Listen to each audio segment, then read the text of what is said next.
பொதுவாகவே ஹிந்துசமில் வந்து எந்த ஒரு விஷயத்துக்குமே நல்ல விஷயமாகட்டும் கெட்ட விஷயமாகட்டும் தெய்வத்தை ஏற்றுக்குவாங்க. நல்ல விஷயம் எந்த ஒரு ஃபங்க்ஷனில் எந்த ஒரு விஷயமா இருந்தாலும் தெய்வத்தை ஏற்றி விட்டு தான் அதை வந்து பண்ணுவாங்க, ப்ரொசீட் பண்ணுவாங்க. அதே மாதிரி வீட்டில் யாராவது இறந்தாங்க அப்படின்னா கூட, இறந்துட்டாங்க அப்படின்னா உடனே ஒரு தேங்காய் பழத்தை வச்சு தீபத்தை ஏற்றுவாங்க.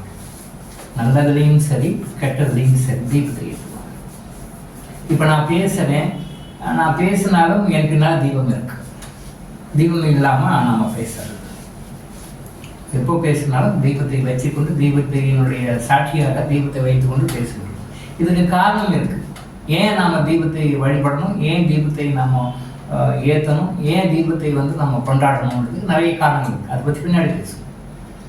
பட் காரணம் தெரியாமல் தீபத்தை நம்ம ஏற்றிட்டு இருக்கோம். ஏதோ ஒரு விஷயம் இருக்குது, நமக்கு தெரியல, ஏற்றிட்டு இருக்கோம். Right, okay.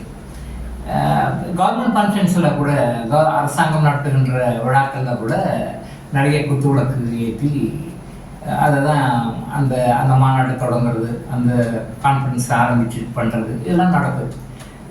மற்ற கண்ட்ரிஸில் எப்படியா இருந்தாலும் நம்ம இந்தியாவை பொறுத்த வரைக்கும் எல்லா ஸ்டேட்லேயும் எல்லா ரிலீஜியஸ் ஃபங்க்ஷன் இல்லாமல் கவர்மெண்ட் ஃபங்க்ஷன், நான் கவர்மெண்ட் ஃபங்க்ஷன்ஸ் எல்லாத்துலேயுமே ஒரு செரிமனியாக குத்து விளக்கு ஏற்றுவாங்க.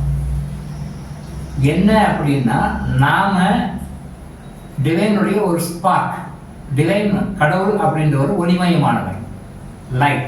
கடவுள் வந்து ஒளிமயமானவர், லைட். அந்த லைட்னுடைய ஒரு பகுதி தான் நாமே கடவுளாகிறோம்னு ஒரு ஸ்டேஜில் உணர்வோம். அது நாம் வந்து ஹையர் ஸ்டேஜில் போகும்போது நாமே தான் கடவுள் வேறு, நாம் வேறு இல்லை, ரெண்டும் ஒன்று தான் அப்படின்னு உணர்வோம். இப்போ இல்லை, ஸ்டார்டிங் ஸ்டேஜில் புரியாது. இப்போ வந்து நான் வேறு கடவுள் வேறு, நான் வழிபடுறேன் கடவுள்னு போகிறோம்.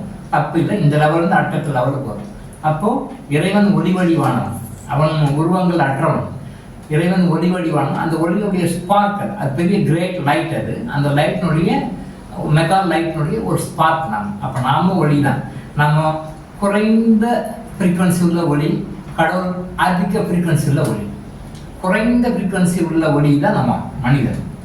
நம்மக்கிட்ட அந்த ஒளியினுடைய தன்மை அதிகரிக்க அதிகரிக்க நாம் டிவைன் ஆகிறோம். டிவைன் வந்து லைட் ஆஃப் லைட், ஒளியினுடைய ஒளி, அவ்வளோ பிரகாசமான ஒளி. அந்த சிம்பாலிக்காக சொல்கிறது தான் நம்ம எல்லா சடங்குகள்லையும் வந்து தீபத்தை ஏற்றுக்கிறோம். நல்ல விஷயங்களும் சரி, எந்த நல்ல ஃபங்க்ஷனாக இருந்தாலும் சரி, எந்த கெட்ட ஃபங்க்ஷனாக இருந்தாலும் சரி, தீபம் ஏற்றாமல் எதுவுமே கிடையாது. இப்போ ரீசெண்டாக ஒரு கான்ஃபரன்ஸில் சினி செலிபிரிட்டிஸ், அவங்க சினி கம் டிவி செலிபிரிட்டிஸ், ஒரு ஆணும் பெண்ணும் வராங்க. ஒரு ஃபங்க்ஷன், தீபம் ஏற்றுறாங்க. அவங்கள இன்வைட் பண்ணவங்களும் ரிசீவ் பண்ணுறாங்க, இவங்களும் வராங்க, லைட் ஏற்றுறாங்க. ரெண்டு பேருமே செப்பலோட ஷூவோட ஏற்றுறாங்க. செப்பலையும் ஷூவையும் இந்த ஆணும் வந்து அந்த செலிபிரிட்டியும், ஆண் செலிபிரிட்டியும் வந்து ஷூவோட அப்படி விளக்கு ஏற்றுறாரு. அந்த பெண் செலிபிரிட்டியும் ஷூவோட, அவங்க செப்பலோட விளக்கு ஏற்றுறாங்க. இதை எல்லாருமே ஃபோட்டோ கேமராஸில் எல்லாமே ரெக்கார்ட் பண்ணுறாங்க. ஒரு பேசிக் கல்ச்சர் கூட தெரியாமல் அவங்க பண்ணுறாங்க. தீபம் ஏற்றுறோம், அந்த தீபத்தை எதுக்காக ஏற்றுறோம், எப்பேற்பட்ட பெரிய ஃபங்க்ஷனில் கூட விஷயம் தெரியும் கூட செப்பலையோ ஷூவையோ ரிமூவ் பண்ணிட்டு தான் போயிட்டு விளக்கு ஏற்றுறோம். செப்பலையோ ஷூவையோ எது போட்டிருந்தாலும் என்ன கண்டிஷனாக அதை ரிமூவ் பண்ணிட்டு தான் போயிட்டு விளக்கு ஏற்றுறோம். அப்படி விளக்கு ஏற்றும் போது தான் அந்த விளக்கு ஏற்றுவதற்கு உண்டான பலன்கள் வந்து இவங்களுக்கும் கிடைக்கும், அவங்களை இன்வைட் பண்ணவங்களுக்கும் கிடைக்கும், அந்த ஃபங்க்ஷன் நடத்துறவங்களுக்கும் கிடைக்கும். இந்த 3 பேருக்குமே, அந்த ஃபங்க்ஷனுக்கு வர்றவங்களுக்கும் சரி, அந்த ஃபங்க்ஷனுக்கு இவங்களை கூப்பிட்டாங்களே அவங்களும் சரி, இவங்க போய் கலந்துக்கிறாங்க எல்லாருக்கும் சரி. ஸோ அது அந்த இன்சிடென்ட்டு, அந்த ஃபங்க்ஷன் சம்மந்தப்பட்ட எல்லாருக்குமே அந்த குத்து விளக்கு மூலமாக நன்மை கிடைக்கும். குத்து விளக்கு ஏற்றுறோம். பட் என்ன காரணம் தெரியாமல் குத்து விளக்கு ஏற்றுறாங்க. இதை யாருமே சொல்லலை. ஒருத்தர் அவங்கள இன்வைட் பண்ணவங்களும் சொல்லலை, சுற்றி ஃபோட்டோ எடுக்கிறாங்க, சுற்றி கேமராமேன்ஸ் இருக்காங்க, அவங்களும் சொல்லலை. இந்த செலிபிரிட்டிஸ்க்கும் தெரியலை. அழகாக ஸ்டைலாக போகிறாங்க, அப்படியே ஷூவோட லேம்ப் ஏற்றுறாரு. அந்த அம்மா போகிறாங்க, அவங்களும் செப்பலோட லேம்ப் ஏற்றுறாங்க. அதை பார்க்கும்போது மனசுக்கு ரொம்ப கஷ்டமாக இருந்தது. அதனால தான் நம்ம இந்த வீடியோ போடுறோம். அதனுடைய மகத்துவத்தை தெரியாமல் பண்ணுறாங்க. அவங்களுக்கு தெரியல பண்ணுறாங்க. பட் இனிமேலாவது அவங்க இந்த மாதிரியான ஒரு நல்ல விஷயங்கள் சொல்கிற யூடியூப் வீடியோஸை பார்த்து விஷயம் தெரிஞ்சுக்கணும். எப்படி தீபத்தை ஏற்றும் பொழுது ஷூவை ரிமூவ் பண்ணிவிட்டு செப்பலை ரிமூவ் பண்ணிவிட்டு தீபத்தை ஏற்றும். அப்போ தான் தீபத்தை ஏற்றுவதற்கு நான் முழுமையான பலன் கிடைக்கும். அதை வந்து புரியலனாலும் நாளையில் அவங்களுக்கு புரியும். தயவுசெய்து இந்த மாதிரி தவறுகளை செய்யாதீர்கள். செப்பல் ஷூவோட நீங்கள் கோயிலுக்குள்ளே போவீங்களா? செப்பல் ஷூவோட நீங்கள் கோயிலுக்குள்ள எந்த கோயிலுக்குள்ளேயே போக முடியுமா? எந்த ரிலிஜனுடைய கோயிலுக்குள்ளே போக முடியுமா? போக முடியாது.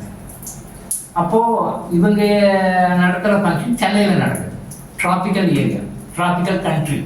அப்போ இந்த நாட்டில் போகும்போது செப்பல் ஷூவை ரிமூவ் பண்ணிட்டு விளக்கு ஏற்றணும். அதை வந்து கற்றுக்கோங்க. அதை தெரிஞ்சுக்கணும். தெரிஞ்சவங்களும் சொல்லுங்கள். அப்போ இருந்து என்ன தெரியல, அவங்களுக்கும் தெரியல, யாரும் சொல்லவும் இல்லை, யாரும் சொல்றது தயாராகவும் இல்லை. அவங்க யங்ஸ்டர்ஸ், அவங்க தெரியல.